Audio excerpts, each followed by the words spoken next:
Boa noite. Posso tirar essa cadeira aqui? Eu tenho um leve problema que eu não enxergo com o olho direito. Então, se essa cadeira estiver aqui, certamente eu vou tropeçar e vou cair no chão.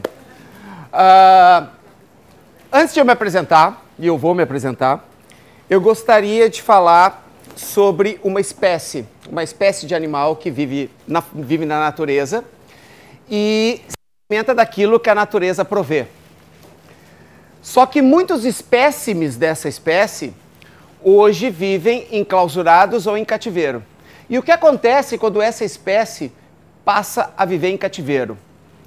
Número 1, ela passa a viver num espaço muito menor. Logo, ela começa a perder agilidade, começa a perder força e as suas garras começam a ficar mais frágeis. Porque muitas dessas espécies, quando nascem em cativeiro, passam a ser alimentadas por mamadeiras e não pelos seios da fêmea. Número 2, costumam viver mais, praticamente o dobro da expectativa de vida, porém, em média, com 30% de gordura maior, o que faz com que eles não morram de causas naturais. Essa espécie, ela normalmente morre de doenças crônicas. Por incrível que pareça, doenças muito novas dentro da evolução dessa espécie. Diabetes, câncer e todas as doenças inflamatórias, todas as ites que a gente vem conhecendo nos últimos tempos. E essa espécie, quando vai se reproduzir, na selva, a reprodução ela é natural. Em cativeiro, a reprodução passa a ser assistida. E ela passa a reproduzir de acordo com a programação de quem o enclausurou. Eu não estou falando desse bichinho de pelúcia. Eu estou falando, na verdade, de vocês. Na verdade, eu estou falando de mim. Na verdade, eu estou falando das pessoas que estão ali na rua. E para pensar e tenta lembrar de tudo que eu falei. Não é a mesma coisa? O que eu quero dizer com isso? Que nós somos mamíferos. Nós não somos um ser especial que você muda tudo na vida dele e nada acontece. Nós somos mamíferos. E por que eu usei esse texto inicial para a gente começar a conversar? Porque uma vez, já faz uns 10, 15 anos mais ou menos, eu comecei a me perguntar o que aconteceria se durante 15 dias eu tivesse metade da minha testosterona. Porque eu não entendi o mimimi das mulheres de dizer que tensão pré-menstrual, TPM, tudo isso era mimimi para mim, já não há 15 anos, há mais. Eu achava que TPM era mimimi. Só que com o estudo, a gente vai estudando, lendo e começa a se questionar. E eu sou um obcecado por responder as perguntas que eu faço. E aí eu comecei a me imaginar para responder. O que aconteceria se durante 15 dias, ou 7, ou 8 dias do mês, eu tivesse metade da minha testosterona? Perdesse metade, no caso dos homens, né? Perdesse metade da minha libido e simplesmente na hora da minha namorada chegar e me convidar para a gente esticar a noite, eu ia dizer, hoje não rola. Porque não acontece nada. Porque eu tô com metade da minha testosterona. Aí eu comecei a perceber. Aí eu comecei a entender o local de fala de vocês. Então, na verdade, apesar de estar fora do local de fala, o assunto que eu vou tratar ele está muito dentro daquilo que eu faço. Daquilo que eu trabalho, daquilo que eu estudo e daquilo que eu venho abrangendo na última década, um pouco mais de uma década. Mas vamos lá. Vocês não me conhecem ainda, né? Então vamos nos apresentar. Primeiro, meu nome é Paulo, as pessoas me conhecem pelo meu apelido é Magu. Eu sou educador físico, não sou da área médica, não sou da área farmacêutica, eu simplesmente trabalho com fitness.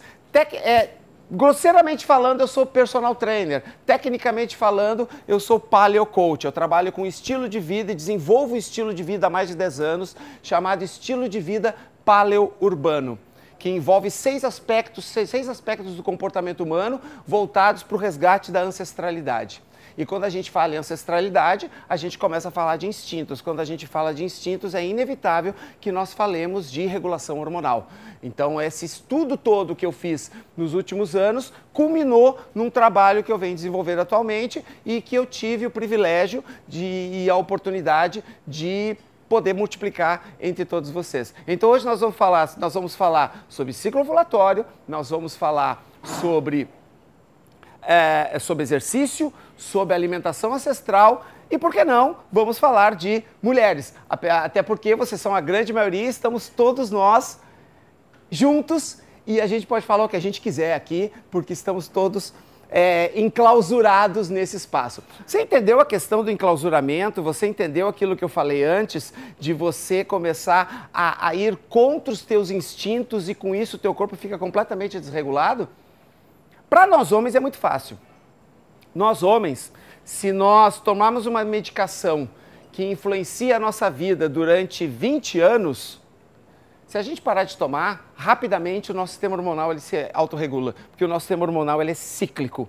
O sistema hormonal de vocês é acíclico. Qualquer mudança de temperatura pode mudar o humor, pode mudar as relações, pode mudar as relações de vocês, pode mudar inclusive a pressão arterial de vocês.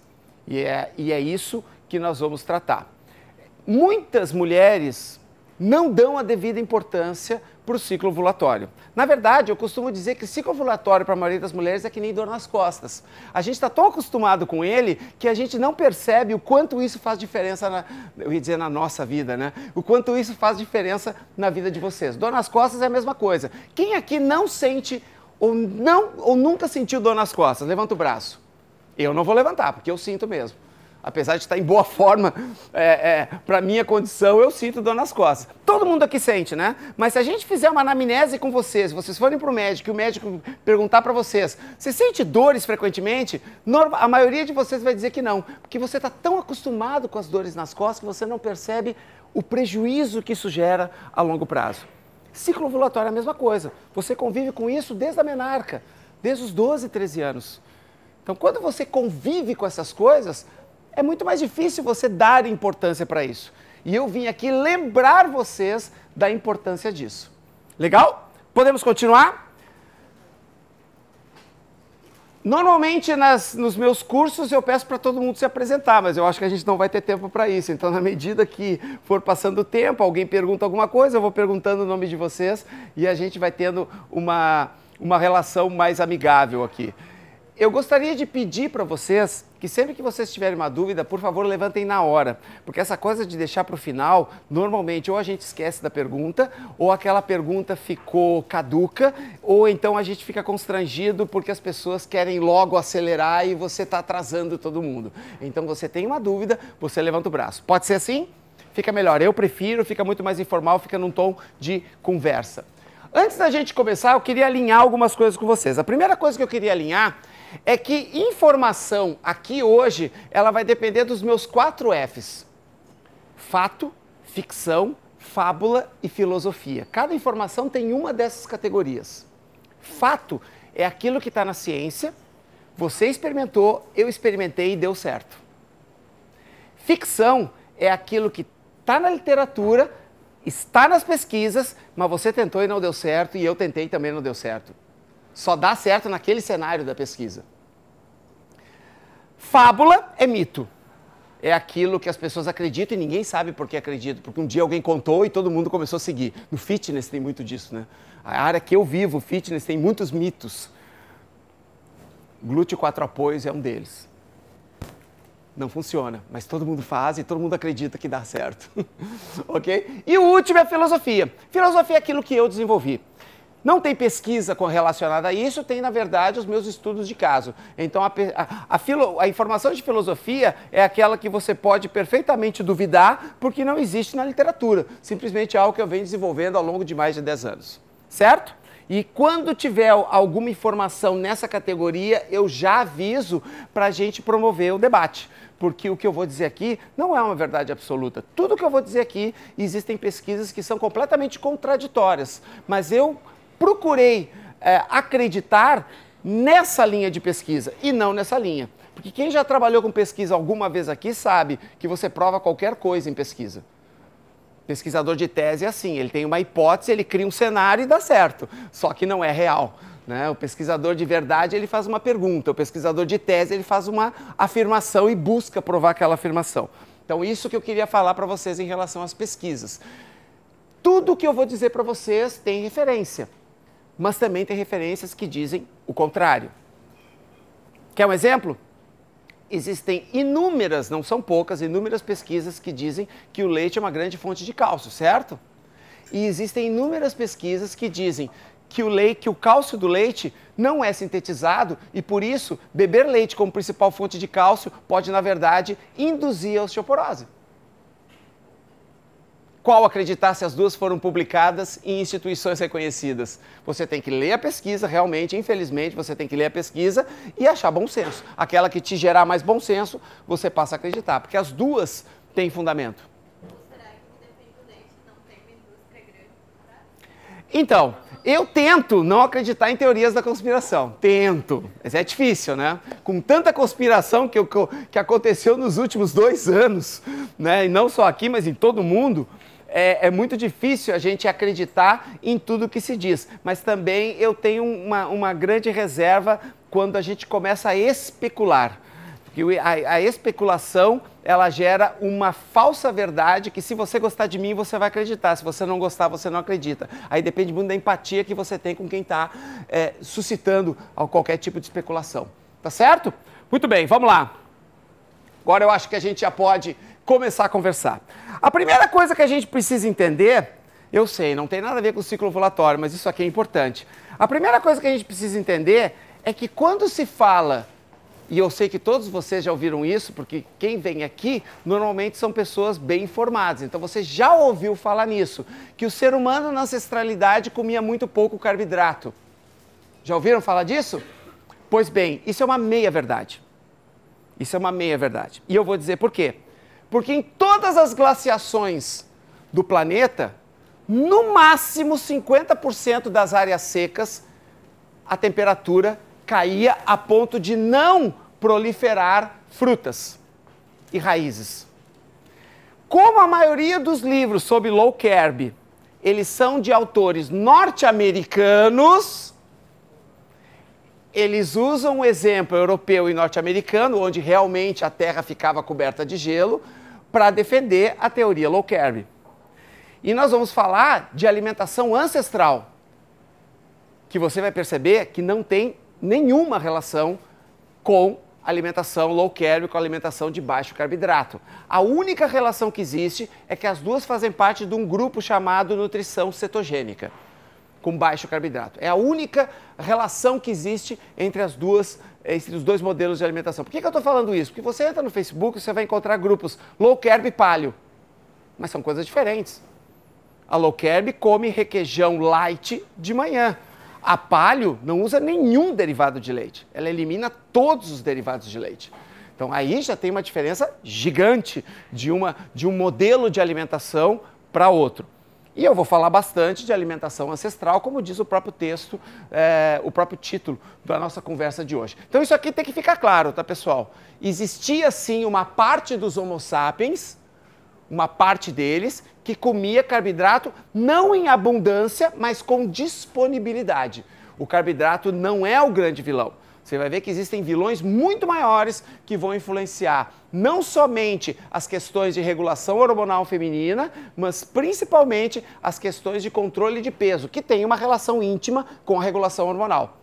Por que as mulheres acumulam mais gordura do que os homens? Porque as mulheres têm uma regulação hormonal muito mais sensível do que os homens.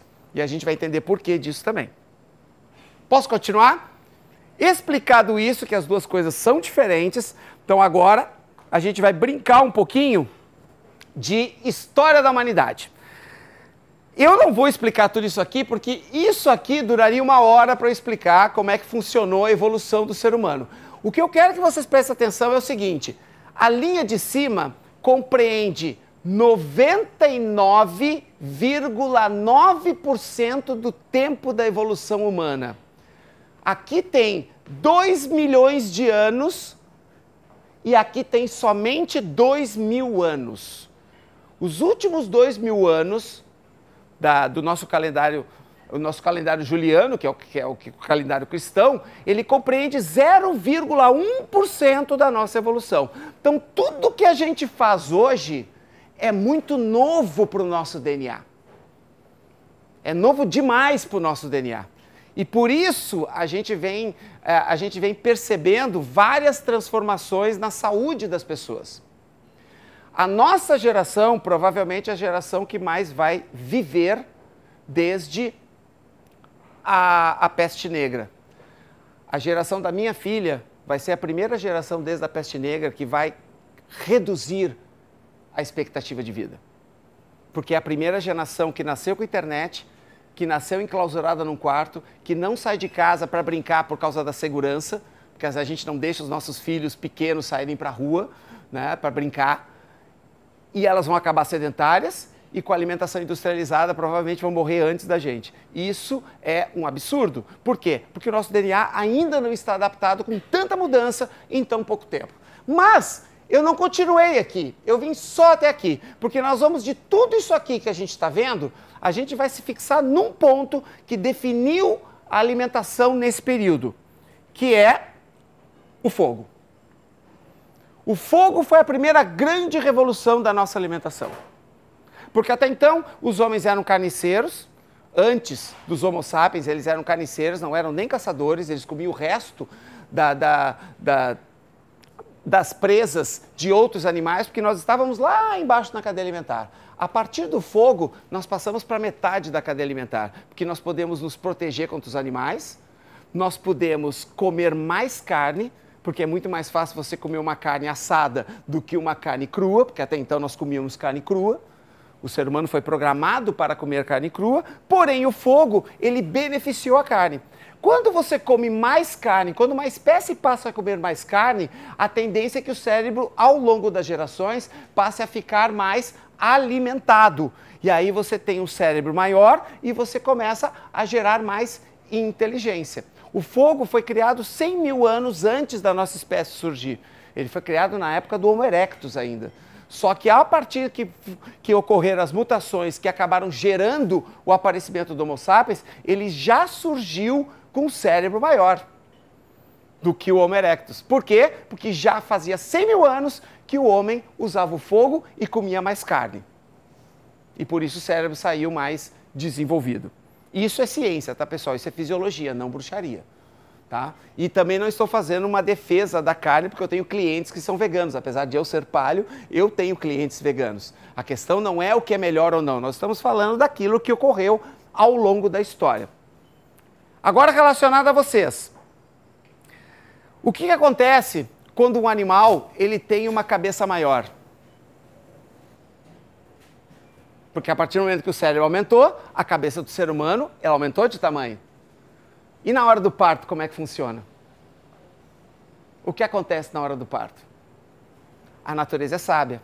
A natureza criou o bebê.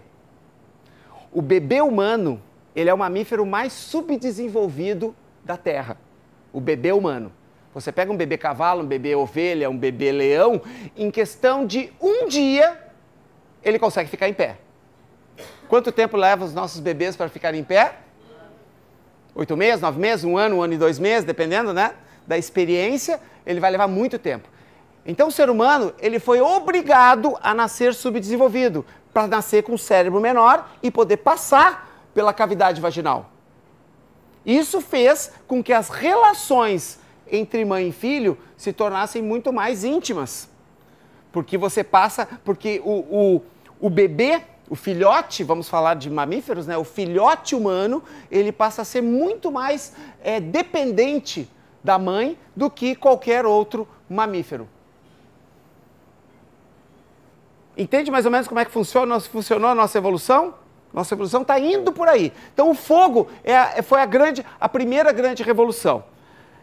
Quando a gente fala de alimentação, as coisas não mudaram tanto ao longo do tempo. Aliás, o mundo não mudou tanto ao longo do tempo. Aqui você vai ter uma outra revolução, que é a revolução agrícola. A partir da revolução agrícola começa o sedentarismo e a obesidade. Porque até então, antes da Revolução Agrícola, ninguém era gordo. Vamos falar desse jeito. Ninguém era gordo antes da Revolução Agrícola. Porque o homem era nômade, não tinha propriedade e não podia ficar sedentário. A partir do momento que você tem a Revolução Agrícola, as pessoas começam a adquirir terras e com a terra as pessoas passam a não se deslocar mais.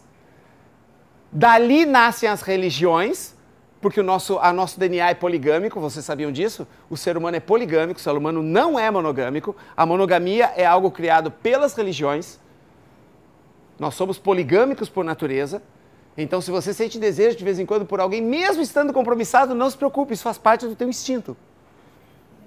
A diferença é que hoje nós temos o poder de resistir a isso, por causa de toda a formação social. Mas o nosso instinto está lá. O que é DNA não muda, pessoal.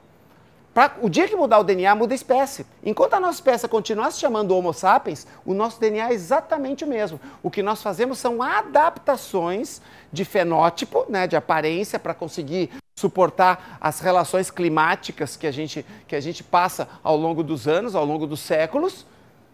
Mas o nosso genótipo continua exatamente o mesmo. E aí criou-se as religiões, porque como era poligamia, ninguém sabia quem era filho de quem.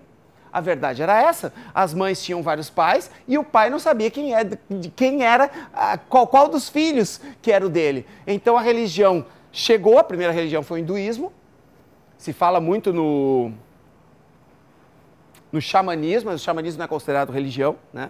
O hinduísmo foi a primeira religião e dali surgiram as outras religiões. Por que a religião foi importante nesse sentido? Porque a religião definiu a monogamia e a monogamia definiu a linhagem. E aí você sabia quem era filho de quem, porque na hora que morresse o dono da propriedade, tinha que passar para o seu filho legítimo. Sabe quanto tempo faz isso, pessoal? 12 mil anos. Você acha que o DNA teve tempo de se adaptar a isso? Não. E nós nem chegamos no ciclo ovulatório. A gente está falando numa visão bem macro, né? Quando a gente fala passando por tudo isso, a gente vai encontrar aqui o cristianismo, islamismo, peste negra, budismo, tudo isso vem surgindo do ano zero para cá. Mas nada disso mudou muito o mundo.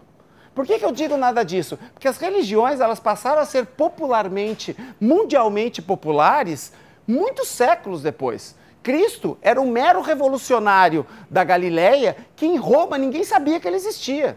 Maomé levou quase 200 anos para ser reconhecido e ser falado fora do Oriente Médio. Buda, mais ainda, levou mais tempo ainda para ser conhecido. Então as religiões, elas não influenciaram muito a alimentação. Agora, a partir do ano 300, quando o imperador romano, ele passa a instituir o cristianismo, o pão passa a ser um alimento popular no Ocidente.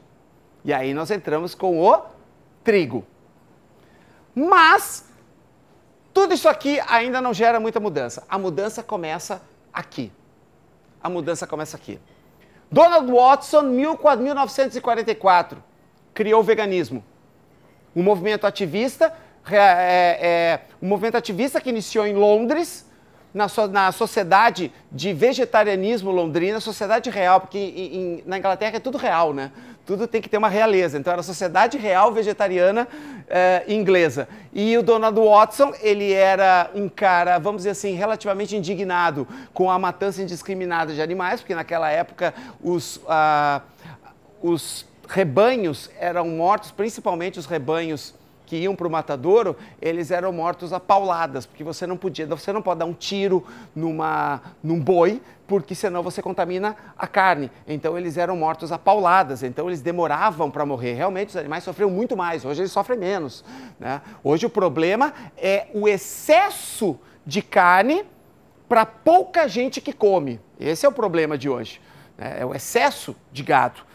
De gado confinado. Mas naquela época ele ficou indignado e criou o veganismo, que era um movimento ativista. Já o vegetarianismo, ele tem 3.500 anos.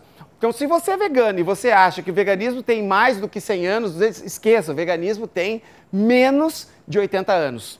Tá? É muito novo ainda o movimento vegano. Já o vegetarianismo, ele tem toda uma linha espiritual que remonta do hinduísmo. Só que, além do veganismo, você tem isso aqui, fast foods. A popularização dos fast foods começa a partir da década de 40. E a partir da década de 40 que você vê a popularização das doenças modernas que nós temos hoje. Vou dar um exemplo para vocês enquanto você vê essa iguaria, que aqui neste local deve ser uma heresia, né? Aqui no Urban Pharmacy certamente é uma heresia, mas esta iguaria, para muitos, chamado de iguaria, elas começaram a ser produzidas a partir da Revolução Industrial. E agora eu vou dar um dado que é alarmante. Você não sabe disso e quando souber, você vai pensar duas vezes antes de pegar essa heresia e ingerir essa heresia. Síndrome de Down, Parkinson, Alzheimer, a multiplicação do câncer, doenças cardíacas, principalmente as doenças de hipertensão arterial. Todas essas doenças que eu citei agora surgiram no mundo a partir do século XVIII. Quando é que foi a Revolução Industrial? No século XVIII. Antes da Revolução Industrial, não existia síndrome de Down. Antes da Revolução Industrial, não existia Parkinson, não existia Alzheimer. Existia a senilidade, mas com os sintomas que nós conhecemos hoje de Parkinson e Alzheimer, não existia. Todas as doenças novas, ou elas se multiplicaram ou elas surgiram a partir da Revolução Industrial. Porque com a Revolução Industrial, você passou a fazer comida em massa. E essa comida em massa era baseada em 3 grandes alimentos: arroz, milho e principalmente trigo. É a hora que começa a aparecer biscoitos, é a hora que começa a aparecer as comidas recheadas, é a hora que começa a aparecer aquelas comidas que a gente mais gosta. Porque eu sei que mesmo quem não come, eu sou que eu não como essas coisas, mas eu não deixo de gostar por causa disso. Será que não pode ter um viés aí de registro? Porque a partir do século XVIII a literatura médica era, a gente tinha pouca documentação, né? Sim. Então, de repente, não se conhecia por trissomia do 21 e era um costume você esconder pessoas que nasciam com alguma diferença. Então, a gente sabe que anões, qualquer coisa assim, eles eram uma família que tinha como esconder. Será que não, essas coisas não é que... Como é que a gente consegue conhecer uma hipertensão arterial se o esfíncter manômetro foi surgir lá, sei lá, pelo século XX? Sim, na verdade, os métodos eram muito mais rudimentares. Só que algumas doenças, elas têm uma aparência física muito clara. No caso do Down, ele tem uma aparência física clara. Você percebe, né? Então, a primeira pessoa surgiu em 1865. Foi o primeiro caso de síndrome de Down registrado. É claro, existe a possibilidade de muitas dessas doenças já ocorrerem antes e não serem diagnosticadas pelo atraso da medicina na época, ou mesmo pelo que tu me disseste, das pessoas esconderem os seus filhos, porque toda a educação ainda era fora a elite de cada país, fora a nobreza de cada país, ainda era caseira, né? Então, muitas famílias eram, na verdade, isoladas do resto do mundo. Isso sim, existe essa possibilidade, mas são muitas anomalias, são muitas síndromes que ocorreram no mesmo século. É isso que acaba se tornando isso muito característico. Foram muitas síndromes ocorridas no mesmo século, e todas elas a partir da Revolução Industrial, incluindo as questões de estresse e a multiplicação do câncer que ocorreu já a partir dos anos 40. Eu vou mostrar alguns dados para vocês de alergias, de intolerâncias que aconteceram de 1950 para cá, que eles são realmente muito alarmantes quando a gente fala de população mundial. E, de novo, não existe pesquisa relacionada a isso, mas existem relatos, né? E os relatos, normalmente, eles são epidemiológicos, eles acabam sendo remetidos a grandes regiões. Né? A gente não sabe como é que era na China, por exemplo, mas no mundo ocidental, que era o mundo que nós conhecíamos, esses são os dados. Agora, as causas, realmente, uma ou outra dessas situações, dessas ocorrências, poderia ter acontecido nesse sentido. nesse sentido de faltar informação e talvez já acontecer um pouco antes. Não sei se eu te respondi. O grande vilão não é só a alimentação, é o agrotóxico, né, que está contido, né, no alimento. Então, a gente vai chegar lá. Quando a gente fala do trigo, a gente vai falar do trigo modificado. Então, tudo isso acabou gerando alterações. Então, os fast foods começaram a proliferar a obesidade. Aí você tem uma pandemia de obesidade. Você tem em todos os continentes casos de aumento de peso da população. Para você ter uma ideia, no Brasil hoje, 32% da população brasileira são obesos, não tem sobrepeso, são obesos. 1 em cada 3 brasileiros é obeso. 65% da população tem sobrepeso. E nós estamos falando em um país que tem riquezas naturais e onde a comida é relativamente barata, considerando que pouca coisa se importa. Quase tudo é produzido aqui. Se você comprar frutas e verduras nos Estados Unidos, você vai entender o que eu quero dizer quando a gente diz que a comida aqui é barata. Porque em países como os Estados Unidos, se você comer de forma saudável, é bem caro. Porque eles importam praticamente tudo. Né? O que eles consomem, o que eles têm muito é milho, laranja e carne. Essas são as 3 coisas que se pode consumir com facilidade nos Estados Unidos. Certo? E por último, nós chegamos aqui. Você percebe que tem uma cor verde, amarelo, vermelho e aqui tem um azul. Por quê? Porque esse azul dá um pouquinho de esperança para a humanidade. Porque a humanidade está caindo para um lado que em algum momento vai surgir uma nova espécie. E essa espécie não vai ser como a nossa. Porque os níveis de obesidade estão crescendo tanto e as taxas hormonais estão ficando cada vez mais discrepantes da maneira como deveria ser, que em algum momento vai ocorrer uma mutação. Mas existe um fio de esperança. Porque a partir do ano 2000, a internet ela passa a gerar muito mais informação para as pessoas.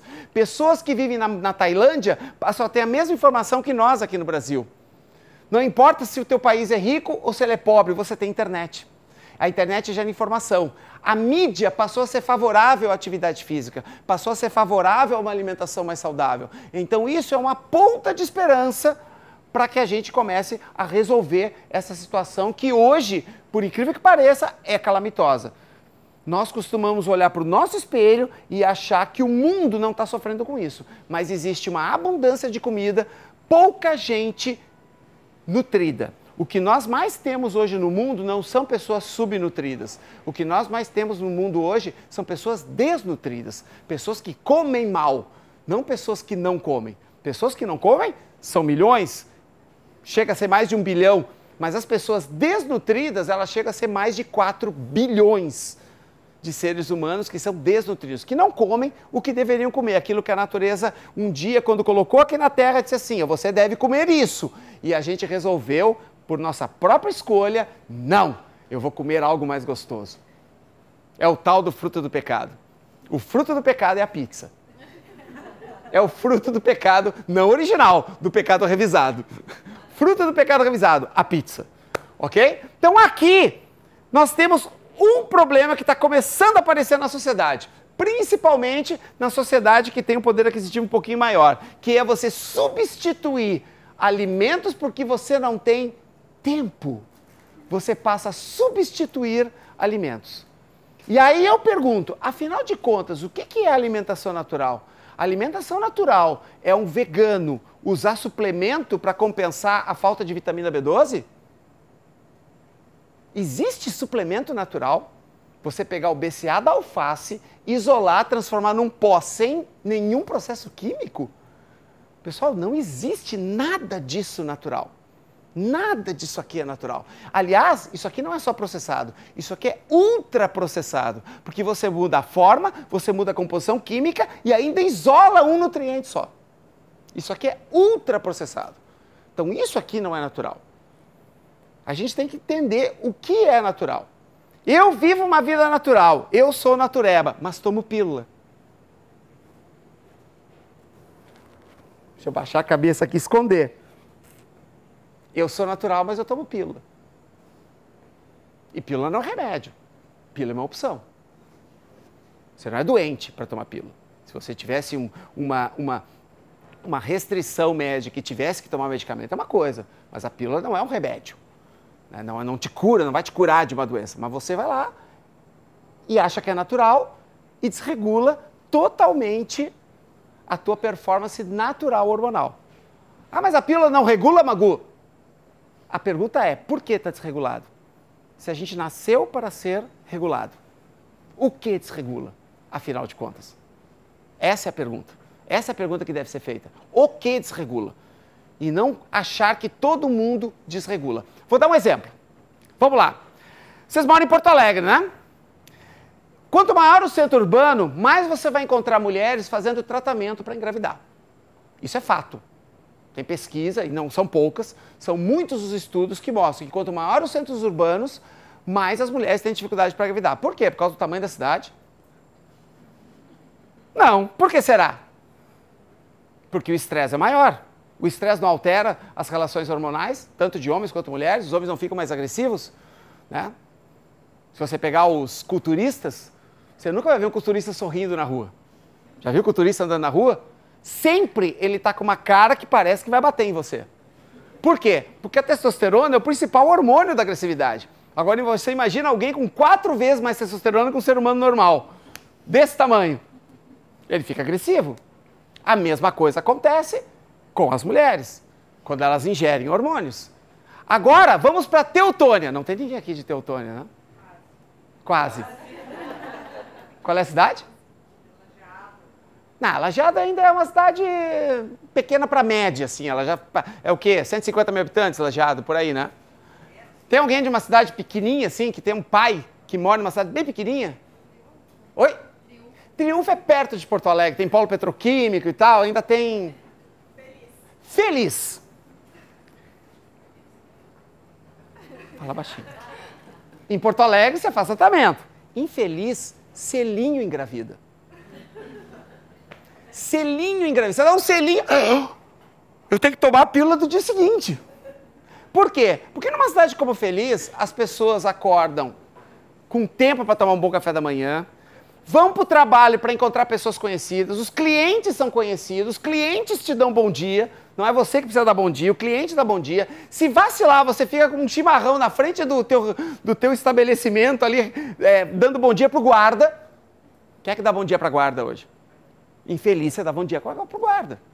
Porque ainda existe aquele brigadiano que fica ali na esquina. Então, com uma vida muito mais regrada, com uma vida mais tranquila, é muito mais fácil você manter um ciclo hormonal mais redondo, de 28, 29, no máximo 30 dias. É muito mais fácil. Aqui é muito mais difícil. E eu entendo isso, mas a gente vai tentar solucionar esse caso, né? Já que esse é um problema, eu não estou aqui simplesmente para dizer que é um problema. Eu preciso também achar uma solução para isso. E é isso que a gente vai tentar achar. Entendemos como é que o ser humano evoluiu nesse tempo todo? Bom, já que a gente entendeu, vamos começar a falar de alimentação.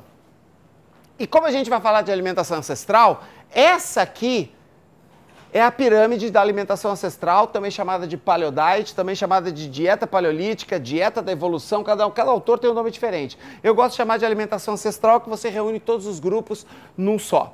Se você olhar para cá, você vai ver carne e peixe, vegetais, frutas, gordura, nozes e sementes. Na low carb, isso aqui vem para cá, não vem? Quem já ouviu falar em low carb sabe, né? Low carb é carne, peixe, ovos e gorduras. Na paleo, a gordura vai lá para cima. Não é pouco, mas também você não busca a gordura.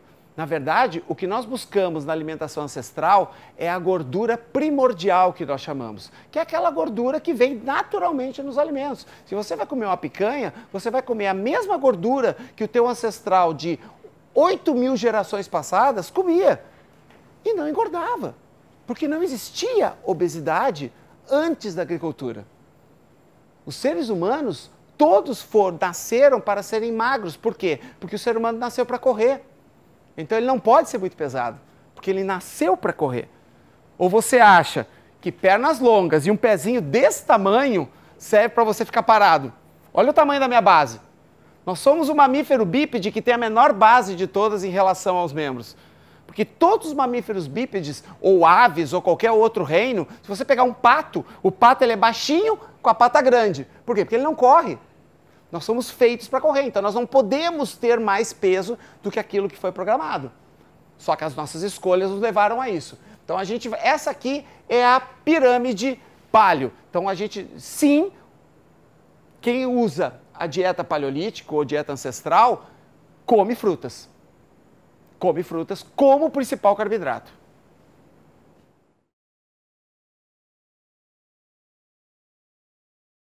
O que não tem solução, solucionado está.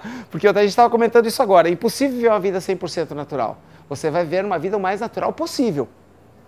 O problema é quando você sabe que é impossível e pensa, já que é impossível, eu não vou ligar para isso. Não. É impossível. Mas você vai buscar o que mais se aproxima disso. Agora, te convidaram para comer no japonês. O japonês tem arroz branco, não é arroz integral, né? Deve ter até algum sushi de arroz integral, mas a maioria é de arroz branco. Não vai fazer mal você comer uma noite no sushi. Até vai ficar um pouquinho inchadinho e tal, de um dia para o outro, mas isso não vai mudar a tua vida. O problema é que esses alimentos aqui, você não come de vez em quando. Você não consome de vez em quando. Esse é o grande problema. O consumo, ele é grande em toda a população. E as crianças, então, muito mais. As crianças pedem para vocês. E de vez em quando não tem como evitar. Não tem como. Você não pode obrigar uma criança a ser isolada na escola porque todas comem e ela não come. É muito difícil você fazer isso. Ok? Muito bem. Pensando nisso, eu criei um método que eu apresento para os meus clientes, que é os mantras do paleo urbano. O que eu percebi? Eu percebi que as pessoas têm dificuldade de mudar o comportamento alimentar.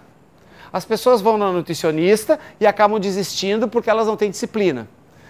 As nutricionistas, poucas e raras, são aquelas que te ligam dia sim, dia não para saber como é que tá. A maioria ela te encontra no dia da consulta. Claro, ela te prescreve, 15 dias depois ela vai falar contigo.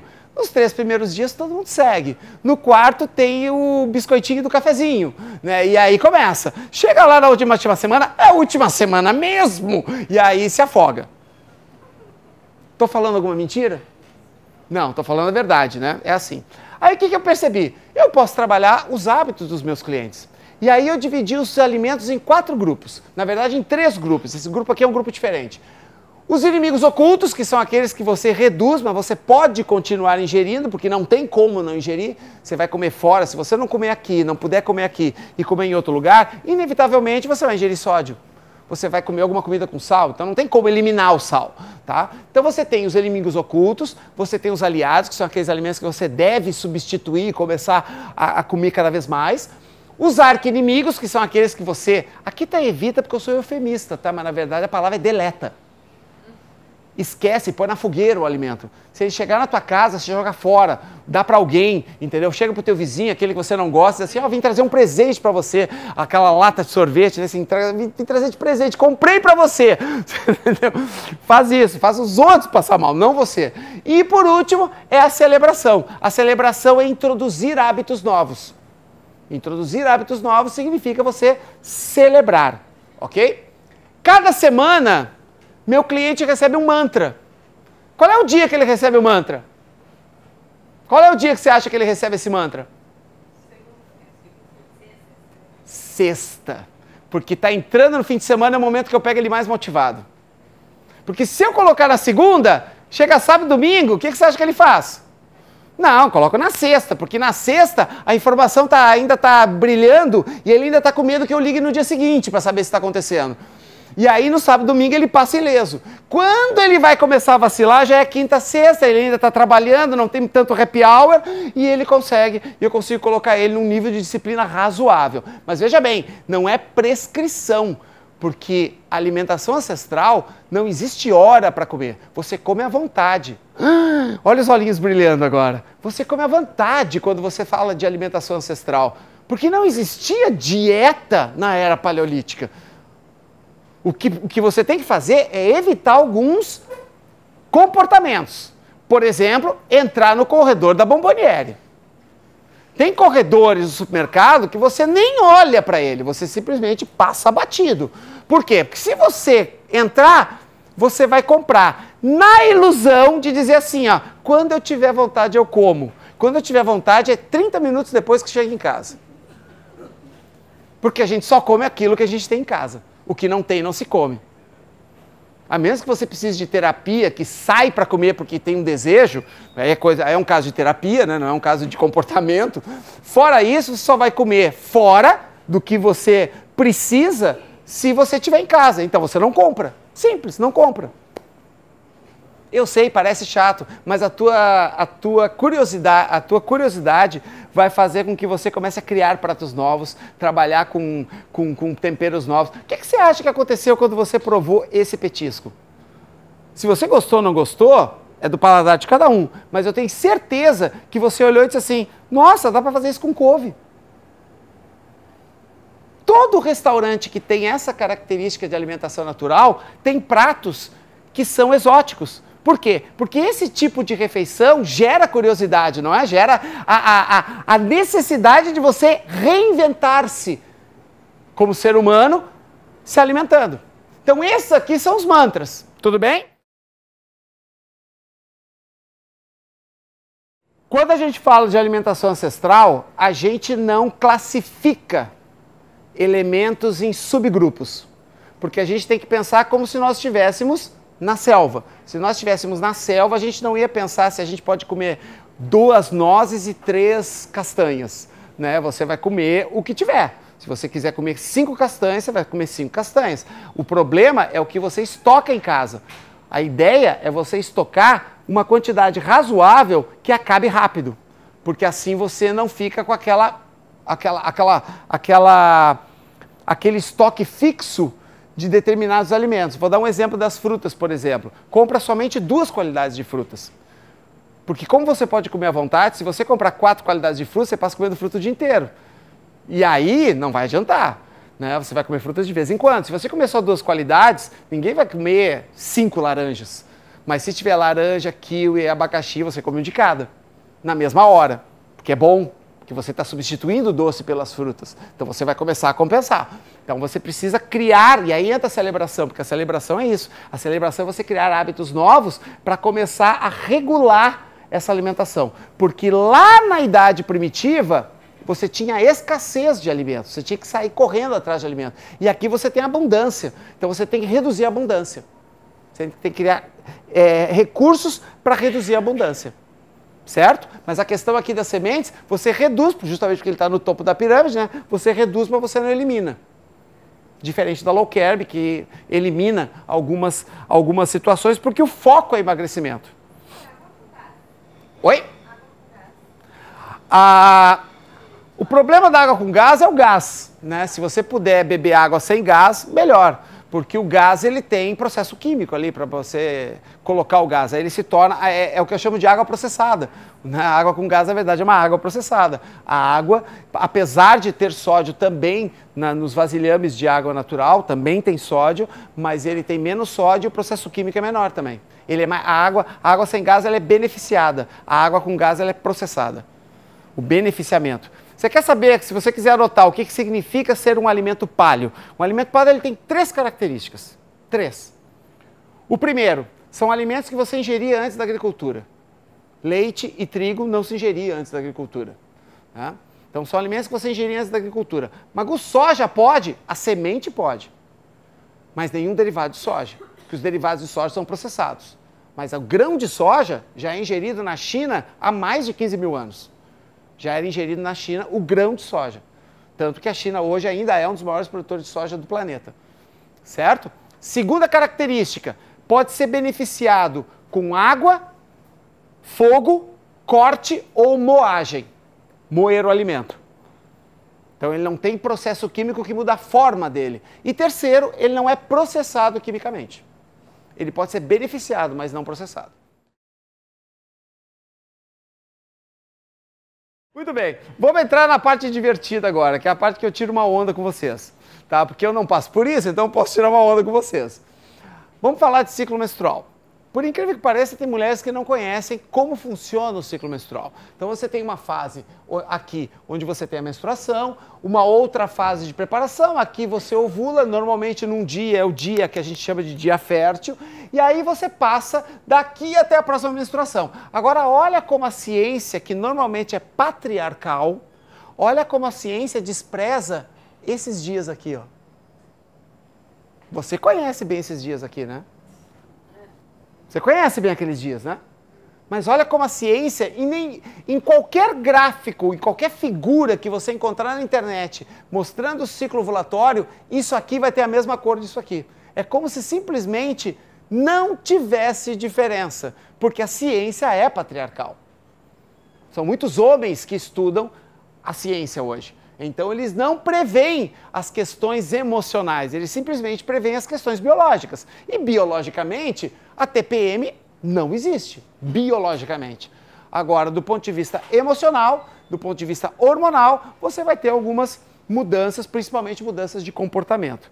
Então, entendendo isso, a gente vai começar a entender, a gente vai começar a perceber que essa primeira fase, a segunda e a terceira, elas têm variações de principalmente 2 tipos de hormônios. O hormônio luteinizante e o hormônio estimulador folicular, eles têm pouca influência relacionada ao alimento e ao exercício, porque a importância deles é muito maior no sentido de fazer com que você possa ovular. Agora, o estrogênio e a progesterona, eles têm influência na sua vida.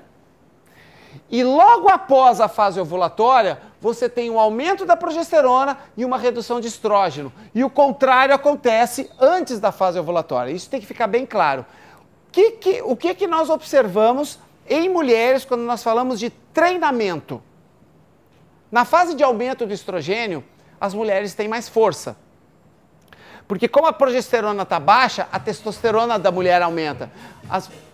As mulheres também produzem testosterona, assim como nós produzimos estrógeno. Na velhice, nós produzimos um pouco mais e por isso nós começamos a ficar com mamicas quando ficamos velhinhos. Né? Por quê? Porque nós reduzimos a testosterona e o estrogênio aumenta. Só que isso é num nível que parece pouco. Vocês também têm testosterona e liberam mais nessa fase.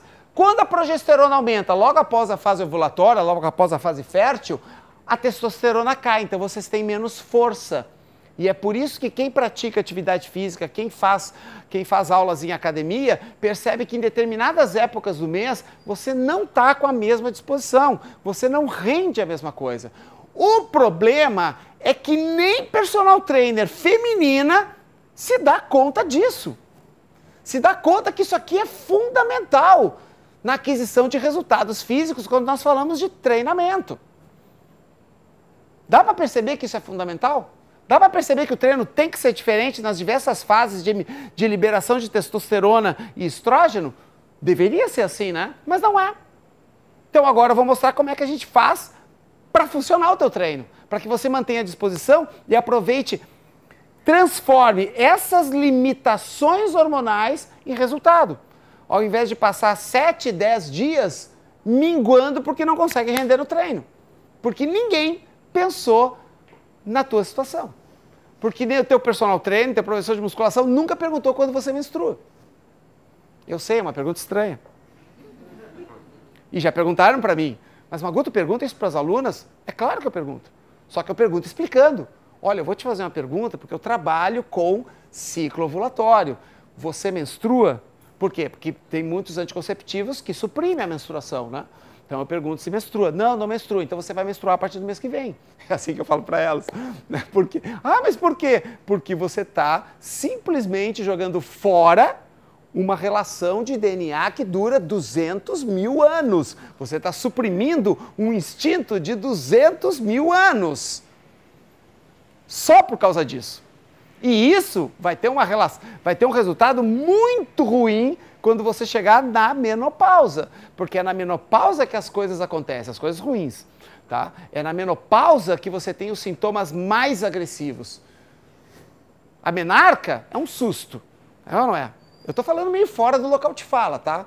Mas a impressão que eu tenho, porque a minha pequena entrou na menarca há pouco tempo, eu observo, né? Outras crianças, e a gente fala disso super tranquilo, a menarca é um susto. Ela não chega a te dar tantos processos fisiológicos tão agressivos, mas a menopausa, ela é, na verdade, o último momento o último momento em que você vai sofrer. E normalmente é aquele que você mais sofre. Porque não se cuidou durante todo o tempo. Porque adulterou a tua própria programação genética durante tanto tempo. Calma, que tem solução para isso. Tem solução. E a solução passa pela sociedade patriarcal. Porque o nosso parceiro, porque o parceiro de vocês precisa entender algumas situações. Ok? Então vamos lá. Antes da gente começar a falar sobre isso, eu quero falar sobre uma situação que ocorre com muitas mulheres. E essa é uma das situações que pode atrapalhar o processo, e ele ocorre alguns anos antes da menopausa, chamada predominância estrogênica. Você tem muito mais estrogênio do que deveria. Tendo muito mais estrogênio do que deveria, você passa a ter sintomas muito parecidos com o da menarca. Então, às vezes ocorre muito mais sangramento, às vezes você tem dores de cabeça, às vezes você tem muito mais situações de indisposição. Legal? O que provoca essa predominância estrogênica? Olha como a alimentação tem tudo a ver com o que a gente está falando. Primeiro, aumento de peso. Se você não se alimenta adequadamente, você aumenta o peso. Se você não pratica atividade física, você não gasta energia, então você aumenta de peso também. O aumento de peso acaba gerando conversão da testosterona, que é o que a gente chama de aromatização. Simplesmente, a testosterona se transforma em estrógeno. A tua testosterona se transforma em estrógeno. Então você tem muito mais estrogênio do que deveria. Segundo, alimentos hipercalóricos geram sobrecarga hepática. O fígado começa a não conseguir sintetizar tudo o que você come. E aí você começa a liberar estrogênio livre, porque o estrogênio livre não é sintetizado pelo fígado, porque o fígado está sobrecarregado. E aí você começa a ter mais estrógeno também. O aumento de peso tem a ver com isso. Estresse. E aí vem um detalhe importante. Quando a gente fala de estresse, pessoal, não é sexismo, tá? Mas vocês não foram feitas para trabalhar. A fisiologia diz isso. Vocês não foram feitas para trabalhar. Vocês foram feitas para serem tratadas como rainha e serem providas com tudo o que vocês querem na vida, sem precisar trabalhar. Foi para isso que a natureza criou vocês. A mulher na era primitiva era uma divindade. Os primeiros artefatos arqueológicos, os mais antigos artefatos arqueológicos, normalmente têm uma figura feminina e não uma masculina. Porque o homem encarava a mulher como a mulher gerava vida, encarava como uma divindade. Então a mulher, ela ficava na toca, cuidando da prole, e ela só fazia o processamento da carne depois que a carne voltava. O que acontece fisiologicamente? A tolerância ao cortisol das mulheres, por causa dessa programação genética, é baixa. Então, quando você trabalha exatamente igual a um homem, você tem o mesmo nível de estresse, só que a gente tolera isso aqui de estresse, sem eliminar tanto cortisol, e aqui o teu cortisol já está lá em cima. E o estresse gera estrogênio livre. E o estresse aumenta a predominância estrogênica. Vou dar exemplos de algumas comunidades que conseguiram frear isso. Veja bem. Eu vou falar da Arábia Saudita. A Arábia Saudita é um país considerado misógino, né? As mulheres têm que andar de burca, elas têm que andar juntas. Existe uma situação histórica que explica por que as mulheres nunca podem sair sozinhas na rua. Porque até 60 anos atrás, a mulher que saísse sozinha na rua nunca mais voltava para casa. Ela era sequestrada, levada para o deserto e vendida como escrava. Então, existe até hoje a cultura da mulher nunca andar sozinha na Arábia Saudita. Mas, legalmente, nós estamos falando de leis, na Arábia Saudita a mulher tem uma carga menor que o homem e ganha o mesmo valor. Os salários são iguais, trabalhando menos. Por quê? Porque dentro da cultura, eles acreditam que a mulher não deve trabalhar tanto quanto o homem. E eles estão certos. Vocês deveriam trabalhar menos que nós e ganhar a mesma coisa. Eu sei, hoje em dia trabalha a mesma coisa e ganha menos. É assim que acontece, mas não deveria ser assim. Não deveria ser assim. Mas é isso que acontece. Então, quando você... Lembra que eu falei que em feliz selinho engravidava? Por causa disso, porque é muito menos estresse, muito menos cortisol. Agora, olha a vida que vocês levam. Olha o estresse que gerou para vocês virem até aqui hoje. Que alguns saíram do trabalho. Quem saiu do trabalho? Pegou trânsito, né? Estresse. Para chegar lá na hora, olhando para o relógio. Isso é estresse. Esse estresse, do ponto de vista genético, era para nós passarmos. Eu sei, nós temos um outro problema, no caso dos homens. Os homens são nômades. E o que a primeira coisa que ele faz quando tem dinheiro é comprar uma casa própria. Aí o cara começa a odiar ficar em casa. E aí ele sai pra rua. E aí ele briga com você, qual é a primeira coisa que ele faz? Ele sai pra rua para dar uma esparecida. Entendeu? Porque o homem, ele é um nômade por essência. Ele é nômade por essência. Ele precisa sair da rotina, senão ele enlouquece.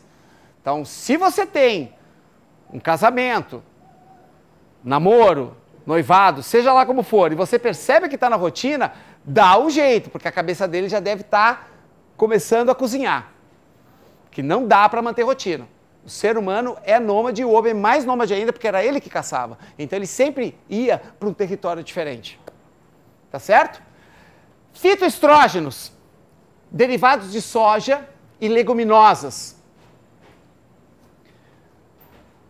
Quando você come excesso, porque existem tratamentos para recuperação de estrógeno com fitoestrógenos, com leguminosas derivados de soja. Só que quando você tem níveis normais de estrógeno e você joga os fitoestrógenos lá para cima e você continua comendo excesso de derivados de soja e leguminosas, você tem o que a gente chama de aromatização dos adipócitos, que é a transformação do estrogênio da testosterona em estrogênio dentro da célula de gordura. Que isso acontece justamente por causa desses alimentos que a gente ingere em excesso. E, finalmente, a redução de fibras. Todos essas causas somadas podem gerar mais ou menos predominância estrogênica. E isso acontece muito hoje entre as mulheres modernas. Quando a gente fala mulheres modernas, são mulheres da nossa era, né? Acontece bastante, porque isso aqui não é incomum em praticamente todas vocês, e me arrisco a dizer isso. Pode ser incomum para nós, só que o nosso sistema hormonal é cíclico, então a gente não sofre tanto se a gente fizer tudo isso. Você sofre muito mais do que nós se fizer tudo isso. Então, cabe às pessoas que vivem com vocês compreender um pouquinho melhor como é que funciona a fisiologia de vocês, porque isso aqui é sério. Nós estamos falando disso aqui todos os meses, todos os anos. Porque o seu ciclo ovulatório são 12 ciclos ovulatórios, ao longo de quantos anos? 30, 35, 40, qual é a tua idade? Então, soma isso. É um número gigante. E isso pode acabar gerando alguns problemas. Qual é a solução para isso? O contrário disso tudo. Você precisa fazer o contrário disso tudo, simples. Não tem mistério. O que precisa é ter vontade. O que precisa é ter vontade. Eu sei. Quantos anos tu tens? 23. Quando eu falo de menopausa, é muito cedo ainda para se preocupar com isso. Mas é agora que é melhor se preocupar com isso. Porque ela pode ter uma menopausa fácil de passar. E é fácil, porque no interior é fácil. A tua avó não passava pelo que a tua mãe passa. Pelo que a tua mãe passou na menopausa. A tua avó não passou. Por quê? Porque era uma vida muito mais natural, uma vida com muito menos estresse. Legal. A pergunta é, se tem que mudar o treino nas diferentes fases, que tipo de treino afinal que eu faço? Então eu vou mostrar 2 modelos de treino que são os modelos que vocês mais conhecem. Eu não vou falar aqui qual é o exercício e tal, porque isso é individual. Mas eu posso falar de 2 modelos de treino que todos vocês conhecem. O primeiro é o metabólico, aquele circuitado que tem muito nas academias nos últimos 10 anos. Né, o treinamento funcional, crossfit, TRX, kettlebell, que são os modelos circuitados, onde você tem pouco intervalo entre as séries e você tem um grupo de exercícios que você faz e aí descansa. E o outro é o tensional, que é mais caracterizado pelo treinamento tradicional da musculação. Você faz uma série, descansa. Faz uma série igual, descansa. 4 séries de 12 repetições. Esse é o tensional. Por que tensional e metabólico? Porque num, você atua com todas as estruturas internas da célula muscular. Então você fortalece a célula em cima da base fisiológica dela. E no outro, você cria dano tecidual. Você cria vazamento de conteúdo proteico. Você cria lesão celular. Os dois geram hipertrofia, os dois moldam o teu corpo, porém são modelos diferentes. E agora nós vamos entender qual é a diferença deles. Legal? O primeiro deles é o tensional, aquele que você faz da musculação. Vazamento de conteúdo proteico, séries curtas, 8 repetições, 12, dá 30, 45 segundos cada série. Você tem mais recuperação entre uma série e outra, você espera 45 segundos, um minuto, a gente que acha a musculação chata, mas ela tem que ser chata porque o peso que você carrega é muito maior, você está isolando o músculo. Frequência cardíaca moderada, a frequência não sobe muito, você não fica pingando de suor fazendo musculação, é hipertrófico, aumenta a quantidade de testosterona. O problema de aumentar a quantidade de testosterona mais do que você já tem é isso. Porque a testosterona aumenta a retenção líquida. Você pega o cara bombado na musculação, ele é roliço, você já percebeu? Ele cresce, mas ele não cresce definido. Para ele ficar definido, tem que fazer uma puta dieta. Senão ele não fica. Normalmente ele cresce roliço. Por quê? 3 vezes mais testosterona que um ser humano normal. Já não é mais ser humano, é um outro ser. É um ser de outro planeta. Sim, porque não existe ser humano com tanta testosterona. Aí o que acontece? Retenção líquida, ele fica roliço. Alguns me perguntam assim, mas Mago, como é que tu sabe que o cara não é gordo? É simples. O homem, ele acumula gordura aqui. A mulher acumula gordura da cicatriz umbilical até a mesofemoral. E o homem no cinturão lombar. Se o cara é roliço e ele não tem barriga, ele usa bomba. Porque o cara que é roliço e gordo, ele tem barriga. Se ele não tem barriga, ele usa droga. É simples. O cara grande e sem barriga, usa droga. Tá? Então, a retenção líquida. Já no modelo metabólico, é muito mais fisiológico, a quebra é muito mais fisiológica, os modelos são aqueles modelos de circuito, a recuperação é menor, você sai de um exercício para o outro, leva o quê? 10, 15 segundos para começar o outro exercício, só que você só recupera no final do grupo de exercícios, aqueles 4, 5, 6 exercícios. A frequência cardíaca sobe muito mais, você transpira mais, você sente que chega uma hora que o cansaço não é mais muscular, você está ofegante fazendo o exercício. Também é hipertrófico porque libera mais GH do que testosterona. São 2 hormônios hipertróficos. GH é o hormônio do crescimento. Tá? Então ele libera mais GH. Qual é a vantagem de liberar mais GH? O GH é precursor e catalisador da lipólise, do consumo de gordura. Então você gasta muito mais gordura no treinamento metabólico do que no treinamento intencional. Você faz as duas coisas ao mesmo tempo. Você gera potencial hipertrófico e potencial lipolítico também. Então essa é a grande vantagem do treinamento metabólico. Os dois funcionam, só que agora nós vamos dividir no ciclo. Olha que sacanagem que a gente vai fazer agora. Vamos dividir no ciclo? Então vamos lá. Vamos ver como é que vai funcionar isso. Isso aqui é o ciclo, para quem ainda não me lembra, não conhecia, né? Porque, não, é sério, eu dou curso para professoras e as professoras olham e começam a perguntar: que fase é essa? Que fase é aquela? Porque não sabem. Vocês sabiam que quem tem ciclo redondinho, quem tem ciclo regular, menstrua sempre na mesma lua? Você nunca parou para pensar nisso? Cada lua tem 7 dias, 7 vezes 4, 28. Então, se você menstrua na lua cheia e o teu ciclo é redondo, toda vez que tiver lua crescente, você já sabe que está chegando. Ou seja, na lua crescente você é insuportável. Não fala isso pro teu parceiro, porque ele vai começar a olhar para a lua, né? Chega assim, ih, começou. Tá? Se você tem ciclo redondo, é isso que acontece, ele começa a olhar para a lua. Tá certo? E agora nós vamos mudar isso aqui e vamos transferir para o treinamento. Olha como é que funciona agora o teu ciclo. Mas tem que se aproximar de um ciclo mais ou menos redondo, de 28 a 30 dias. Né? Ah, mas quem tem ovário policístico? Aí não tem jeito, aí você tem que continuar fazendo aquele treinamento tradicional, que é o mesmo tipo de treino o mês inteiro, porque o ovário policístico ele promove irregularidade, né? Você nunca sabe quando vai acontecer. Mas buscando um ciclo mais redondo, e eu chamo esse programa, no meu trabalho de personal training, o nome desse programa é 28 Moon, porque é a lua dos 28 dias. Né? Então você tem, no período da menstruação, você tem menos exposição. Passa o período da menstruação, você começa a aumentar o estrógeno. Aumentando o estrógeno, baixando a testosterona, a progesterona, eu aumento a testosterona. Então aqui eu pego pesado. Passou a fase ovulatória, é a hora que a minha progesterona aumenta e a testosterona cai. Então agora eu tenho que gastar. Eu não posso, porque é nessa hora que eu começo a ficar assim, ó. Não é? Na hora que vocês viram um balãozinho, É ou não é? Porque é assim que você se sente. Eu sei que não é, porque eu não consigo reconhecer alguém que está de TPM e alguém que não está. Mas vocês sabem, vocês se sentem inchadas. É nessa hora que começa a inchar, porque tem retenção líquida. O que eu tenho que fazer quando tem retenção líquida? Eu tenho que tirar essa água. Eu tenho que tirar essa água. Então agora a gente vai falar de duas coisas. Lembra daqueles mantras? Nós vamos juntar tudo agora e vamos fechar. Exercício e qual semana você usa cada grupo de alimentos. Essa parte é a parte que eu me emociono, eu estou arrepiado. Não, estou arrepiado, porque isso aqui é o plus. Força atencional nos primeiros 15 dias.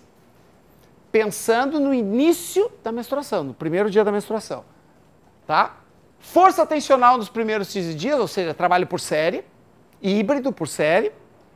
E nos últimos 15 dias, ó, para queimar, força metabólica. Trabalha mais com os circuitos nos últimos 15. Então aí você já diminui drasticamente a retenção líquida. E a alimentação como é que funciona? Na primeira semana, o que eu vou fazer? Não tenho menos disposição, então eu não vou começar a tirar alimentos. Eu simplesmente vou reduzir aquilo que aumenta a retenção líquida. Vou reduzir o açúcar, vou reduzir o sódio, vou reduzir o sal, tudo aquilo que está lá naquele grupo de alimentos que a gente reduz. Porque você não pode ficar tirando nessa hora. Você já está mais fraca nessa hora. Passou ali aqueles 5, 6 dias da menstruação, aí você vai partir para uma outra situação, que você vai começar a trabalhar com os aliados. Ó, se eu tenho que treinar pesado, eu preciso me alimentar, eu preciso colocar energia nesse corpo. Então agora a gente vai para os aliados. Agora a gente entra no aipim, agora a gente entra na banana, a gente entra na batata. Esse é o momento. Que é o momento que eu vou treinar tensional e pesado. Pessoal, treinar pesado, todo mundo tem que treinar pesado. Tá? Isso tem que ficar muito claro. Quando eu falo treinar pesado, não é para quem está do teu lado, é para você. Treinar pesado não é quantidade de peso, é a tua sensação que está treinando pesado. Entende o que eu estou falando? Se a série tem 15 repetições, você tem que colocar uma sobrecarga que você não aguente 16. Se a série é de 12 repetições, você tem que colocar uma sobrecarga que você não aguente 14. E isso é pesado. Claro que para uns vão ser 5 quilos, para outros vão ser 15. Não é isso que eu estou falando. Estou falando da sensação de trabalhar pesado. É de você acabar e dizer assim, não aguento mais, já está começando a tremer. Isso é pesado. Ah, mas tem que se preparar, Magu, para isso. Não, 1 mês está pronto. 1 mês você está pronto para treinar pesado. Certo? Teu corpo ele está preparado para isso. A gente que tem medo. A gente tem medo de se machucar. A gente pensa que joelho é de vidro, que ombro é de gelatina. Né? A gente sempre pensa que vai se machucar. Mas você não se machuca tão fácil. Não é tão fácil assim de se machucar. Quantas vezes você já caiu no chão e não quebrou nada? Mas tem uma bursite. Mas caiu no chão e não quebrou nada. Vamos lá. Passa daqui, onde é que eu vou? Agora sim, arqui-inimigos. Eu quero reduzir a retenção líquida, eu vou trabalhar em cima de consumo calórico máximo. E nos últimos 7 dias, que é quando você está irritada, que é quando você não aguenta muito a voz alta no teu ouvido, ou então você está num processo ou depressivo ou irritável. Né? Pessoas que têm a TPM relevante, normalmente tem uma dessas duas características. Nessa hora, você não mexe na alimentação, você simplesmente coloca um hábito novo. Porque mexer na alimentação agora, você não vai cumprir nesses últimos dias, nesses últimos 5, 6 dias. Então, nessa hora, você cria um hábito novo. E aí, você tem um treinamento que inclui o ciclo, que inclui o exercício e que inclui a alimentação. Tudo aquilo que a gente viu até agora. Por isso que eu tive que fazer uma puta introdução, né? Porque você não entendeu o que eu estou dizendo. Falou sobre o ovário policístico, que não é regulado e tudo mais. Supondo que seja feito um tratamento contínuo para isso, dá para seguir esse modelo? Se tiver regulado, sim. Porque se não tiver regulado, o teu treinador, ele não vai ter como saber quando vai acontecer. Então, essa primeira fase, ela fica instável. Né? E aí teria que mudar o treinamento, vamos supor que seja de 3 semanas. E aí, na terceira semana que ele está aqui, ele já tem que partir para cá direto. Né? Então é melhor você fazer o treino que você costuma fazer na academia. Você vai lá e faz o mesmo modelo sempre. Né? Agora, o ideal é tentar regular isso de alguma forma. Quanto mais natural for a forma de regular, melhor. Tá?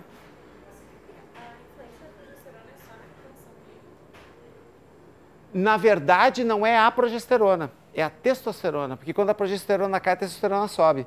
Aí sim. A testosterona, o aumento da testosterona, ele promove um pouco mais de retenção. E é por isso que quando a gente está na TPM, a gente fica inchado. Não é pela queda da progesterona. A progesterona não tem influência nisso. O que tem influência é que quando a progesterona cai, a testosterona sobe para compensar. Então é a testosterona. Tá, mas o aumento da progesterona tem uma relação com o treino ou não? Só a fase para identificar mesmo? Tem, porque quando aumenta a progesterona, cai a testosterona. Sempre que um aumentar, sempre um é ao contrário do outro. A tua preocupação não é a progesterona, a tua preocupação é a testosterona. Então, estrógeno e testosterona são os dois hormônios que vão facilitar o treinamento de vocês, que vão gerar mais performance. O estrógeno, quando aumenta, aumenta a força. A testosterona, quando aumenta, aumenta a força. Acontece que quando a testosterona aumenta, a progesterona cai. Então, a progesterona não tem influência direta na performance. Mas quando uma cai, você já sabe que a outra está subindo. Que normalmente é aqui. Né? Que a progesterona, aqui a progesterona sobe e aqui a progesterona cai. Por isso que a alimentação, ela tem que seguir um padrão que você consiga se adaptar a isso. Uma mulher tem um ciclo regulado, porém curto. Aí você pode fazer um microciclo desses, um ciclo menor. Se é 16, 17 dias. Se é regulado 16, 17 dias, você pode fazer a mesma coisa em 16, 17 dias. É raro, né? Aí já é mais raro, mas pode fazer. O importante é que seja regulado para que você não erre o ponto da troca. Se você errar o ponto da troca, é melhor fazer do jeito que se faz hoje, né? Na maioria dos lugares, academias, clínicas, enfim, estúdios. Tá certo? Ah, mas tem um detalhe. Não pensa que isso aqui tá fácil, é tão fácil assim, não. É só chegar e começar a fazer. Acontece que cada mês que você completar essas 4 estratégias, você não vai zerar e começar de novo. Você acumula outras 4 estratégias. Então, no primeiro mês, você vai ter um inimigo oculto que você vai reduzir. No segundo mês, você vai ter um outro inimigo oculto que você vai reduzir. Até chegar a 16 semanas. Quando chegar em 16 semanas, você zera e começa de novo. O que acontece quando eu zero depois de 16 semanas? Pelo menos os 4 ou 5 hábitos, eu já consegui internalizar. E aí eu começo a mudar o comportamento. Então, eles são cumulativos. Não é você fazer isso aqui, zera, começa tudo de novo. Não. Aquilo que você fez mês passado, continua até completar 16 semanas. Em termos de atividade física, a natação ajudaria mais na parte? Ajuda. O que dá para fazer, agora te respondendo assim, de sopetão, né? Porque eu não tinha pensado na pergunta. Mas o que dá para fazer de sopetão, se você só nada, é você trabalhar mais velocidade curta, né? Aqui e mais longos aqui. Trabalhar mais distância curta e distância longa. Pensando no metabólico e nutricional, né? Que a estratégia fisiológica é a mesma. O estímulo pode ser mudado, mas a estratégia fisiológica continua sendo a mesma. Essas alterações, eu sou psicóloga, tá? Então não tenho esse conhecimento aí, tenho uma dúvida talvez. Mas pode, inclusive, me ajudar muito. Estudo nutrição com gosto pessoal, né? Esses hormônios, eles também alteram muito diariamente. Por exemplo, eu noto assim, que eu produzo mais no meu treino de manhã. Isso é uma coisa mais pessoal ou tem também, pode me dizer alguma coisa sobre isso? O estrogênio, a progesterona está mais alta em alguma hora do dia, também facilite a gente entrar no esquema benéfico, assim, individual? O biorritmo natural do ser humano, claro que a vida moderna muda o teu biorritmo, né? Mas o biorritmo natural do ser humano seria na metade da manhã e na metade da tarde, no caso dos homens, terem picos de testosterona. Porque você acorda com cortisol alto, que é o cortisol que te acorda, né? É o cortisol que te desperta. Se você não usa despertador, é o cortisol que te desperta. Então você tem um pico de cortisol, testosterona baixa. E lá pelas 9, 10 da manhã você tem um pico de testosterona, que normalmente é a hora que o ser humano estaria caçando nesse momento, né? E no final da tarde, você tem, meio da tarde, final da tarde, você tem um outro pico. Mas esses picos, já se demonstrou que na vida moderna, eles são muito fáceis de você alterar. Então, por exemplo, o meu treino, ele é ou meio-dia ou às 7 da manhã, quer dizer, não é no pico de testosterona, mas eu me acostumei a treinar nesses horários, e aí eu me sinto melhor emocionalmente, tá? Mas que tem alguma relação, tem, mas essas relações, se tu já tem um biorritmo já ajustado, Não vai fazer diferença. Quer ver um outro detalhe que você foi programado e que a gente muda? É o fato de dormir. Nós somos programados para dormir às 8 da noite. Que a gente foi programado para dormir quando o sol se vai. A luz elétrica surgiu no século XIX. Aliás, foi o Thomas Edison que ele é o culpado pela ceia noturna. Não, porque se não fosse o Thomas Edison, não existiria a luz elétrica. E sem luz elétrica, ninguém faria ceia às 10 da noite. Né? Às 8 da noite estava todo mundo na cama, porque não tinha luz, ia ter vela, vai ficar com vela 2 horas. Só quando falta luz a gente fica com vela 2 horas. Né? Senão a gente não fica. Então, a luz elétrica mudou os hábitos humanos, os hábitos do humano moderno. E hoje a gente se acostuma com isso. A gente se acostuma a dormir 11 horas, meia-noite. Mas o ideal é dormir um pouco mais. Acho que tem um tanto que a gente consegue adaptar e tem um tanto que possa ser violento, tóxico, né? É aquilo que eu falei no início. A gente precisa se aproximar do ideal. O ideal é impossível no mundo que a gente vive. O ideal só seria possível se você fosse um ermitão, morasse dentro de uma caverna, de preferência lá em Itapuã, entendeu? Mas você não vai fazer isso. Então você precisa adaptar. Então se aproximar o máximo possível do ideal. É o que eu faço hoje. Hoje eu tento me aproximar o máximo possível. Às vezes não é fácil. Já consegui mudar minha forma de me locomover, já consegui mudar minha alimentação, já consegui mudar... O meu sono eu não consigo, porque eu chego em casa 11 horas e acordo às 5h30 da manhã. Quer dizer, o meu sono, pelo menos por 3 dias da semana, é de 4, 5 horas. Então já não consigo. Mas tudo que dá para mudar, a gente muda. Porque sabe que quem trabalha com fitness, trabalha, sabe qual hora? A hora que vocês não trabalham. Sabe qual é a hora que eu tenho livre? Das 2 às 5 da tarde. Eu não faço absolutamente nada das 2 às 5 da tarde. Que vocês estão trabalhando, não tem ninguém na academia. Vocês trabalham no horário que vocês param de trabalhar. Então a gente trabalha muito à noite e muito no início da manhã. Você pega a maioria dos professores de fitness, 7 horas da manhã estão trabalhando. 8 da noite estão lá trabalhando. Você está treinando. Né? Porque esse é o horário que é onde mais surgem clientes. Né? Isso aqui ficou... Faz sentido isso aqui para você? Legal isso, né? Porque dá uma boa... É uma forma de você ajustar a tua fisiologia àquilo que as pessoas devem fazer ao longo da vida, que é se exercitar, comer bem e ter uma regulação hormonal satisfatória. Esse é o nosso objetivo. Isso é o que a gente busca. Magu, todos os teus alunos conseguem isso? Não. Tem aluno que não consegue, tem aluno que se nega. Tem aluno que se nega a fazer isso. É a opção. Mas quem topou, acabou tendo bons resultados. No paleourbano, o estilo de vida paleourbano trabalha esses 6 aspectos. Hoje nós vimos este e este. Este e este. Mas são 6 aspectos que trabalham. E esses aspectos são o vigor, que se relaciona ao exercício, a caça-coleta, que se relaciona à alimentação, a atribuição, que relaciona às relações de trabalho. Você trabalha naquilo que você realmente tem vocação, você ama o que faz, ou você chega na sexta-feira vibrando porque vai chegar o sábado? Para começar, quem ama o que faz nem sabe quando é sábado e domingo. Né?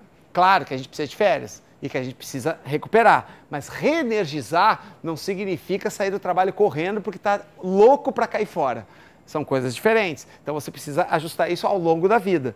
Né? E eu tenho um processo aí de 3 anos que faz você mudar de profissão. Eu tenho uma aluna que eu perdi, inclusive. Ela foi morar no interior, porque ela se descobriu dona de uma cafeteria. Então ela era funcionária pública, pediu exoneração, foi para o interior, que eu falei que no interior era mais fácil de viver. Eu perdi a aluna, ela foi para o interior, montou uma cafeteria e hoje é feliz da vida com a dona de um café. Tá? Então era o que ela queria fazer, sempre quis, mas a sociedade nunca deixou. Né? E ela foi educada e reeducada e acabou indo. O nomadismo, que tem a ver com a exploração, tem a ver com o sentido migratório, com o espírito nômade que nós temos. E, finalmente, a atração, que trata de regulação hormonal, libido, amigos, família. E hoje a gente tem que tratar de amigos, porque você tem inúmeros amigos, mas quantos você visita? Porque ninguém mais visita amigo, né? Vamos falar no FaceTime? A gente se encontra por FaceTime. Ninguém mais encontra amigos. E se existe algo que é fundamental no conhecimento humano, no desenvolvimento da filosofia e nas interações que ocorrem hoje em todo mundo é o contato pessoal. É você conversar com as pessoas, sentar com as pessoas. Isso aí é da natureza humana. A gente está jogando essa natureza, vai estar deixando em segundo plano. Então, fazer com que as pessoas comecem a se tornar mais carinhosas umas com as outras também, que é importante. Tá? Isso aqui são os pilares do palio urbano. A pergunta final que eu tenho para fazer para vocês é a seguinte: que tipo de evolução você quer para a tua vida? Você quer uma evolução assim ou assim? Nas duas, você vai ficar bonita por fora. Porque você pode se cuidar assim e pode se cuidar assim. Nas duas você vai ficar linda. A pergunta é por dentro. Como é que você quer morrer? E essa é a pergunta que eu faço para os meus alunos. Eu treino vocês, o Gabriel é meu aluno, ele já ouviu eu falando isso. Ele é meu aluno lá na academia. Eu treino vocês para morrerem, não para viverem. Porque viver e ser bonito, tem os dois jeitos de ser bonito. Você pode tomar medicamento, pode fazer plástica, pode fazer o que e vai continuar linda por muitos anos. Agora, como é que você quer morrer? Eu sei como eu quero morrer. Eu quero morrer de madrugada, dormindo na minha cama e sem nenhum tubo. Que era o jeito que devia morrer. Não, nem meus avós morreram assim. Talvez meus tataravós tenham morrido assim alguma vez. Que é a morte por causas naturais. Né? Como você quer morrer? Você quer morrer desse jeito ou você quer morrer no hospital, entubado? Que é como a maioria das pessoas tem morrido hoje. Eu sei, isso é triste, mas é a realidade. Se você parar para pensar, as pessoas que mais próximas de vocês, quase todas estão morrendo em hospital. Ou então uma morte súbita de uma síndrome que a pessoa tinha. Essa é a pergunta. Por dentro é que você vai definir como você vai morrer e como é que vai ser a tua qualidade de vida. Você quer morrer entrevado ou você quer morrer ativo?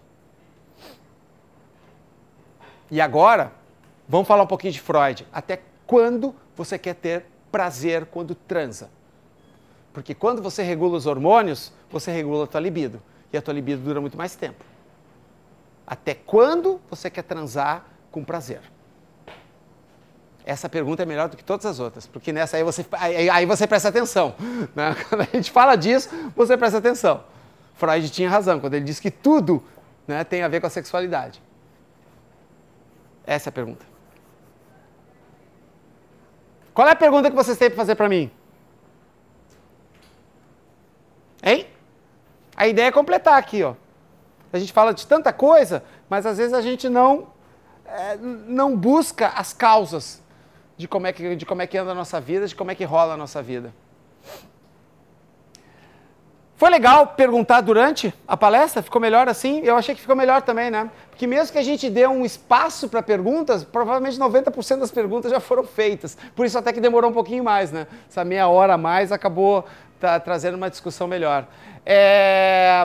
Eu não vou pedir feedback para vocês porque ninguém vai me linchar na minha frente, né? Vocês vão me linchar de costas para mim quando estiver lá na rua, vocês vão falar mal de mim. Então deixa eu parabenizar vocês por estarem aqui até agora, né? Porque a palestra era para ser até às 20 horas, são 27, e eu vi poucas pessoas olhando para o relógio, isso para mim é muito legal, tá? Agradecer a presença de vocês, parabenizar por estarem aqui e que de alguma forma a gente tenha suscitado pelo menos dúvidas, se não certezas, dúvidas em relação a como nós estamos nos manifestando em relação à nossa própria vida, em relação à vida com as pessoas que a gente vive. Como é que nós estamos vivendo esse tal empoderamento, né, que se fala muito por um lado, mas não se fala por outro, que é o empoderamento físico, né, o empoderamento de você ser livre, do teu corpo ser livre. Isso é fundamental, principalmente para alguém que tem uma situação hormonal tão sensível como é o gênero feminino humano. Que para nós é fácil. Espero que vocês tenham gostado. Beijo.